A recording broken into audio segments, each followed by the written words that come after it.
You've killed a succulent before, don't be embarrassed. You bought that chubby little plant because everyone told you it was impossible to kill, and somehow it still went soft, turned mushy, and collapsed in your hands. Here's the secret nobody tells you at the garden center. Succulents don't die because you're a bad gardener. They die because almost everything on that little plastic care tag is wrong. The watering advice is wrong. The soil advice is wrong. The sunlight advice, catastrophically wrong. You were set up to fail before you even got home. But in the next few minutes, I'm going to hand you 5 secrets that completely flip everything you thought you knew about growing succulents. These aren't generic tips from a random blog. These come from how succulents actually survive in the wild, in the rocky deserts of South Africa and Mexico, where nobody waters or fertilizes them, and they still thrive for decades. By the end of this video, you'll understand exactly why your succulent kept dying, and exactly how to grow plants so tough that forgetting about them for weeks isn't a problem. It's actually the point. Stick with me because secret number 3 saves more plants than anything else, and almost no one talks about it. Let's get into it. Number 1, stop trying to keep it alive. Start trying to neglect it correctly. Here's your first mindset shift. Once you hear this, you'll never look at a succulent the same way again. A succulent is not a houseplant, it's a survival machine. These plants evolved over millions of years in some of the harshest, driest, most unforgiving places on Earth. The Karoo Desert in South Africa, the rocky hillsides of Mexico, places where rain might not fall for 3, 4, 5 months at a time.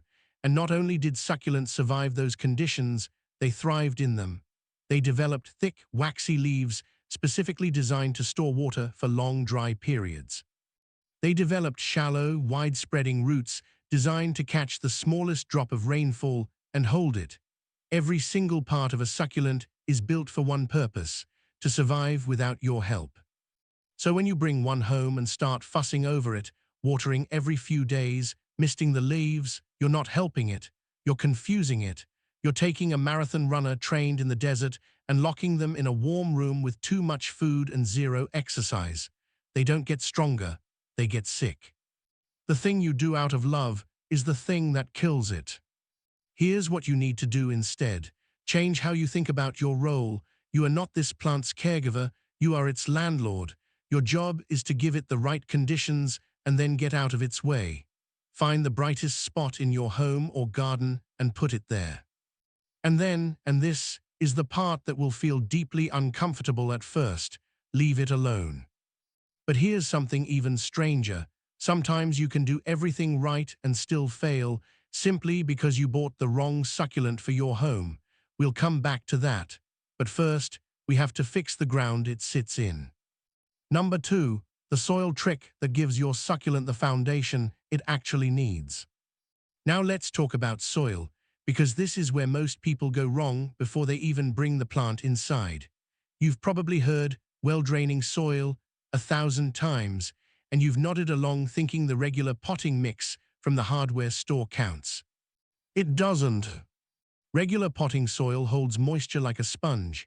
It stays damp for days, and for a succulent, damp soil sitting around the roots is basically a slow death sentence. Most extension and master gardener programs agree succulents need a gritty, porous growing medium that allows water to pass through completely within seconds, not hours, not a day, seconds. Here's exactly what you need to do. Take your regular potting mix and mix it 50-50 with coarse perlite or coarse sand, not the fine, powdery beach sand, but the chunky, gritty stuff that water flies straight through. You can find perlite at almost any garden center, and it is cheap. That simple mixture transforms your soil from a water trap into something that actually mimics the rocky, dry ground succulents grow in naturally. Then, and this is the step almost everyone skips, check your pot. If it doesn't have a drainage hole at the bottom, your soil mix means absolutely nothing. Water will still pool at the bottom and rot the roots from underneath, even if the top looks dry. Never plant a succulent in a pot without drainage, not even temporarily. The pot with no drainage hole is one of the single biggest killers of succulents in home gardens. Get the soil right, get the pot right, and you've already done more for your succulent than most people ever will.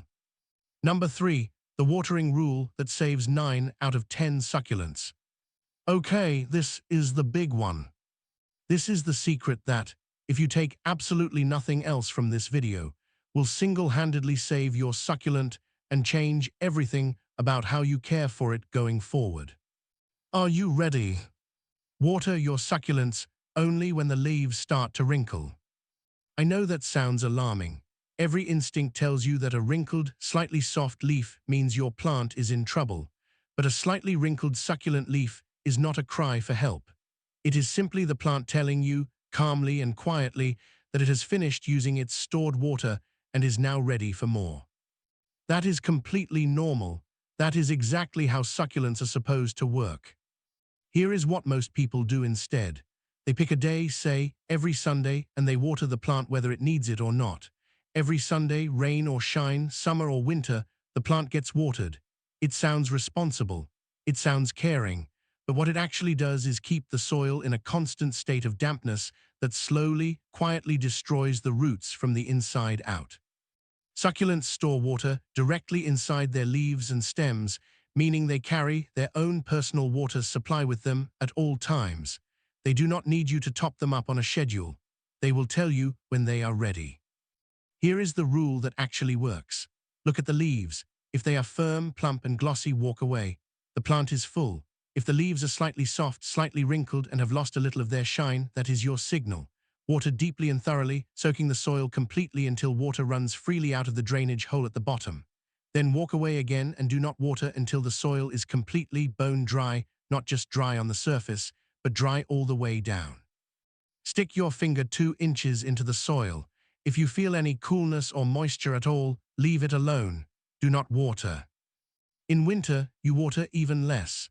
Most succulents go into a quiet resting period during the colder months, and their water needs drop dramatically, according to the Royal Horticultural Society. Most succulents need very little water in winter, sometimes none at all. The number 1 mistake people make in winter is continuing their regular watering routine out of habit. That well-meaning winter watering is silently rotting roots, while the plant sits there looking perfectly fine on the outside, until one day it simply collapses. Let the plant lead. It knows what it needs far better than any calendar does. Number 4. The light mistake that slowly burns your succulent from the inside out, and how to never make it again. You gave your succulent a bright windowsill, patted yourself on the back, and then watched it stretch into a pale, floppy mess. You're not alone, but most people have no idea what went wrong. Horticulturalists call it etiolation. It's your succulent's desperate, silent scream for more light.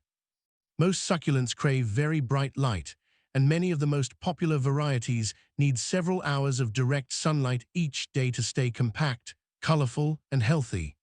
A dim corner or a lightly shaded window simply isn't enough. Here's why getting this wrong is so devastating. Without enough light, your succulent begins stretching toward the nearest light source, like someone leaning out a window trying to catch a cell signal. The stem grows long and thin, the leaves spread farther apart. Those rich greens, blues, and purples slowly fade into a pale, washed-out color.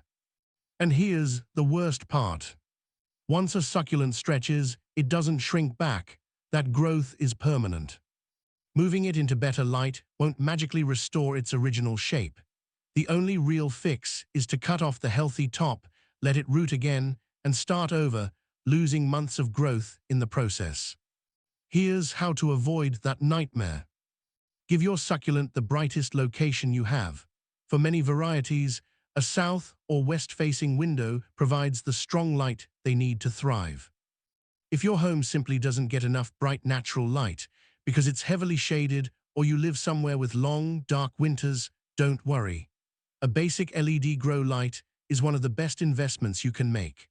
Run it for about 12 to 14 hours a day, and it can provide the light many succulents need to stay healthy, compact, and colorful all year long. And remember this. Don't settle for a spot that's only kind of bright. If your succulent starts stretching toward the light, it's already telling you it needs more. Learn to recognize that signal early, and you'll prevent months of damage before it ever happens. Number 5. Choose the right succulent for the life you actually live, not the one you wish you lived. Here's the final secret, and it's the one that determines whether any of the previous 4 even matter. Most of the heartbreak happens simply because the wrong variety of succulent was chosen for the environment you actually live in. That adorable, brightly colored plant you see perfectly arranged in a magazine is often a completely different beast from the one that will actually survive on your kitchen counter. The best succulent isn't the prettiest one. It's the one that naturally fits the amount of light and attention your home can actually provide. For beginners, it helps to think of succulents as falling into 3 simple groups before you ever open your wallet. First, you have the alpine survivors, like sempervivum, commonly known as hens and chicks. People constantly buy these for indoor displays, but they're actually rugged outdoor succulents. They thrive in full sun and benefit from the changing seasons, including cold winters. Bring them into a cozy living room, and they often begin to stretch, lose their vibrant colors, and gradually decline. If you have a sunny patio, balcony, or garden, they'll reward you for years.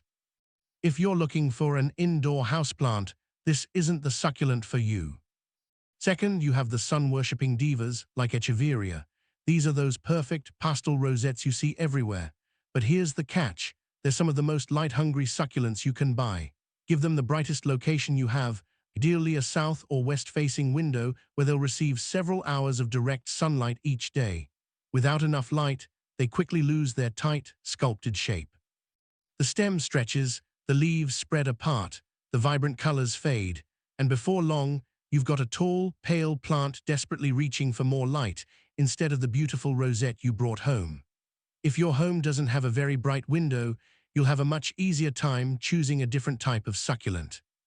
Finally, you have the indoor warriors. These are plants like Haworthia, the zebra plant, and Gasteria.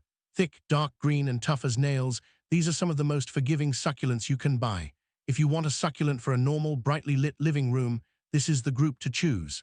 Place them near a bright east-facing window where they'll receive plenty of bright, indirect light. Unlike many other succulents, they don't need direct sun to stay healthy. They tolerate indoor conditions far better than most, forgive beginner mistakes, and are incredibly resilient. If your home has bright, indirect light, and you want a succulent that's easy to live with, these are the absolute best, most reliable succulents to start with. The biggest mistake beginners make isn't buying a bad succulent, it's buying the wrong succulent for their home. Match the plant to the life you actually live, and you'll discover that growing healthy, beautiful succulents becomes dramatically easier. So there you have it, 5 secrets, and now you know exactly how to stop drowning your succulents and start growing them the right way. Treat your succulent like a survival machine, not a fragile pet. Give it gritty, fast-draining soil in a pot with proper drainage. Water it only when the leaves whisper they're ready, not because the calendar says so. Give it the right amount of light for its variety. And most importantly, choose a succulent that matches the lighting your home can actually provide. Do those 5 things, and you'll spend less time worrying about your succulents, and more time simply enjoying them. If this video finally gave you the answers the garden center left out, do me a favor and hit subscribe. Every week, we break down the real science and practical strategies that help everyday gardeners grow healthier, happier plants. Now I'd love to hear from you. Which of these 5 secrets surprised you the most? Or better yet, which mistake have you been making without even realizing it? Leave a comment below. I read every single one. Until next time, choose the right plant, give it the right home, and then do the bravest thing a gardener can do. Leave it alone.